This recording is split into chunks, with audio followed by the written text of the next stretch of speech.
అందరికీ నమస్కారం. ఈరోజు విషయం అన్నిటికీ కారణం అంటూ ఉంటుంది. అది చాలా బాగుంటుంది.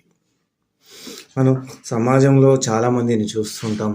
వారికి మంచైనా చెడైనా వాళ్ళు చాలా బాధపడుతుంటారు. మంచి అయితేనేమో దాన్ని స్వాగతిస్తారు, చెడైతేనేమో పలానా దాని ప్రకారం అయింది.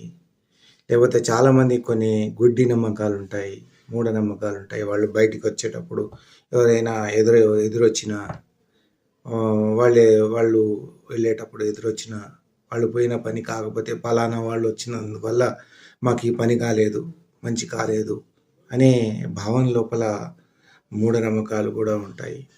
భర్త చనిపోయిన స్త్రీ ఎదురుగా వచ్చిన వాళ్ళు మళ్ళీ ఇంటికి వెనుకకు వెళ్ళి కూర్చొని మళ్ళీ కొద్దిసేపటికి బయటికి వస్తుంటారు. అలాగే పిల్లి కనబడ్డా కూడా ఊరికి వెళ్ళినప్పుడు పిల్లి అడ్డం వచ్చినా మళ్ళీ ఇంట్లోకి వెళ్ళి మళ్ళీ కాళ్ళు చేతులు కడుక్కొని మళ్ళీ వస్తుంటారు. ఇలాంటి మూఢనమ్మకాలతో చాలామంది మనం చూస్తుంటూనే ఉంటాం. సమాజం లోపల ఏదైనా మంచి అయితేనేమో పలానాది ఎదురొస్తే నాకు చాలా మంచి అయిపోయింది, నాకు అది ఎప్పుడు ఎదురు రావాలని అనుకుంటాం. ఏదైనా చెడు అయితే పలానా అది నాకు ఎదురు రావడం వల్ల నాకు చెడు అయిపోయిందని చాలా బాధపడుతుంటాం. మళ్ళీ ఒకసారి ఆ సంఘటన కాకుండా చూస్తూ ఉంటాం. ఇది చాలా సహజంగా జరుగుతూనే ఉంటుంది. మరి విద్యార్థుల లోపల కూడా ఇది మనము అన్వయించుకోవాలి. వాళ్ళు కూడా మరి పరీక్షల్లో ఏమీ చదవకుండా రాస్తే పాస్ కావాలనే ఉద్దేశంతో ఉంటారు. అది ఎట్లా సాధ్యమవుతుంది? అది సాధ్యం కాదు కదా. దానికోసం దేవుళ్ళను మొక్కటం, దాని తర్వాత రోజంతా తిరిగి రాత్రి పొద్దున లేవగానే దేవుణ్ణి మొక్కితే పాస్ అవుతారా? పాస్ కాలేరు కదా. కాబట్టి ప్రతి కారణంకి ఒకటంటూ ఉంటుంది. అది చాలా బాగుంటుంది అన్నమాట. ప్రతి సంఘటనకు ఒకటంటూ ఉంటుంది. అది చాలా బాగుంటుంది. నువ్వు మంచిగా చదివితే ఫలితాలు బాగా వస్తాయి, చదవకపోతే ఫలితాలు విరుద్ధంగా వస్తాయి. అది సంఘటనను బట్టి ఉంటుంది. దీనికి ఒక ఉదాహరణగా ఒక కథ ఉంది. ఒక ఊళ్ళో ఒక రాజుగారు ఉండేవారు. ఆయన ప్రజా పరిపాలన చేస్తూ ఉండేవారు. అతనికి ఒక యోగి తటస్థపడ్డాడు. ఆ యోగి చాలా విచిత్రకరమైన సంఘటనలతో ఉండేవాడు. విచిత్ర మనిషి అన్నమాట. ఆ యోగిని తన ఆస్థానంలో తీసుకొని వచ్చేవాడు.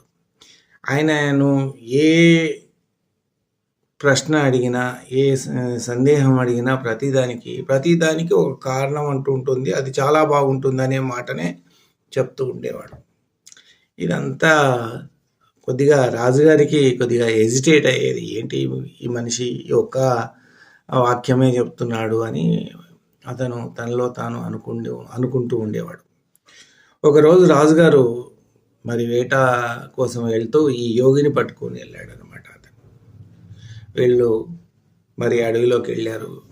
ఇద్దరు కలిసి వెళ్తూ ఉంటారు.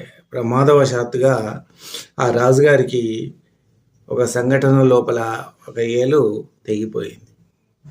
వెంటనే అతను చాలా బాధతో హఠాత్తుగా ఏంటి ఈరోజు నాకు ఈ సంఘటన జరిగింది, ఈ ఏలు విరిగింది ఏంటి అని చాలా బాధతో ఆ యోగిని, ఏందయ్యా ఈ విధంగా అయింది, నాకు ఈరోజు ఏంది ఇది, నా కర్మగాలి ఈరోజు నాకు ఒక ఏలు పోయింది ఏంటి అని అడిగితే, ఈ సంఘటన దీనికి కారణం ఏదైనా కావచ్చు, ఇది చాలా బాగుంది అని అంటాడు. అంటే ఆశ్చర్యంగా రాజు చూస్తాడు. అదేంది, నేను మహారాజును, నా ఏలు విరిగింది, మరి దీనికి సరైన కారణం చెప్పకుండా ఈ కారణం చాలా బాగుంటుంది అని చెప్తున్నాడు. ఇదేంటి, ఏదైనా కావచ్చు, ఈ కారణం చాలా మంచిగా ఉంటుంది, చాలా బాగుంటుంది అంటున్నాడు అని ఆశ్చర్యంగా చూస్తూ, ఇతనికి ఏమైనా పిచ్చి పట్టిందా ఏంటి, ఇతనంతా ఏదో లాగా చెప్తున్నాడని తీసుకెళ్ళి రాజ్యానికి తీసుకెళ్ళిన తర్వాత ఆయనను ఒక జైల్లో పెట్టేస్తాడు. భటులను పిలిపించి, ఇతనికి సరైన ఆన్సర్ రాదు, మరి సరైన సమాధానం చెప్పాడు, పాజిటివ్గా ఎప్పుడు చెప్పాడు అని చెప్పేసి ఆయన్ని జైల్లో పెట్టించేసి ఎండు రొట్టెలు అవి ఇవి పెట్టిస్తూ ఉంటాడు అనమాట. ఇలా కొద్ది కాలం జరిగిపోతూ ఉంటుంది. తర్వాత రాజుగారు మళ్ళీ కొంతమందిని భటులను వేసుకొని మళ్ళీ వేటకెళ్తూ ఉంటాం. వేటలో అడవి లోపలికి వెళ్తూ లోపలికి పోతుంటే ఒక ఏంటంటే ఒక జాతి, ఒక తెగకు చెందిన వారి గుంపులోకి వెళ్ళి అక్కడ చిక్కుకుంటారు. చిక్కుకోగానే అది చాలా విచిత్రమైన జాతి అన్నమాట. ఆ జాతి వాళ్ళు వాళ్ళ పండుగ లోపల త్యాగం అనే ఒక మనుషులను వాళ్ళు బలిస్తుంటారు. ఆ సంఘటనలో హఠాత్తుగా రాజుగారు చిక్కారనమాట.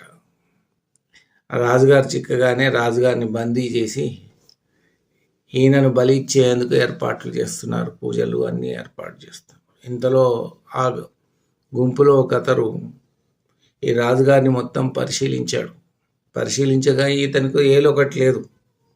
వెంటనే తన గుంపు యజమానికి చెప్పాడు, మరి మనం ఇతన్ని బంధించాము, మరికి ఈయనకు ఏలు లేదు, అసంపూర్తిగా ఉన్నాడు, ఈయన శరీరము పరిపూర్ణమైన శరీరం కాదు, మరి మన త్యాగం అంటే బలి ఇవ్వడానికి వీలు ఉండదు కదా, మరి అసంపూర్ణంగా ఉన్న శరీరాన్ని మనం బలి ఇవ్వడానికి అది వీలు పడదు కదా అని ఆ గ్రూప్ యజమానికి చెప్తే, అయ్యోయ్యో అలా జరిగిందా, వెంటనే అతన్ని వదిలిపెట్టేయండి అని చెప్పేశాడు అనమాట.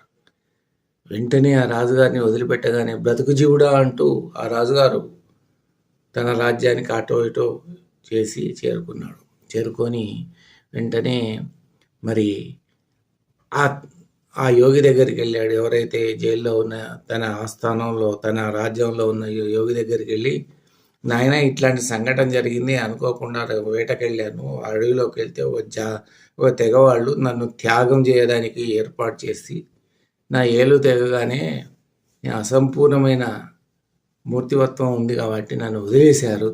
మరి దీనికి నువ్వు ఏం జవాబు చెప్తావంటే, దేనికైనా ఒక కారణం ఉంటుంది, అది చాలా బాగుంటుంది అని ఆయన మళ్ళీ అదే సమాధానం చెప్పాడు. అదేంటి ఇదేంది విచిత్రంగా చెప్తున్నాడు ఏందని మళ్ళీ అందరూ అనుకున్నారు. దానిలో మరి ఇతనికి పరిచయమైన ఒక భటుడు, మరి యోగి గారు మీరు ఇన్ని రోజుల బట్టి ఈ జైలు జీవితం గడుపుతున్నారు, ఎండు రొట్టెలు తింటున్నారు, మరి దీనికి ఏం కారణం బాబు? వెంటనే అతను అన్నాడు, దేనికైనా ఒక కారణం ఉంటుంది, అది చాలా బాగుంటుంది అన్నాడు.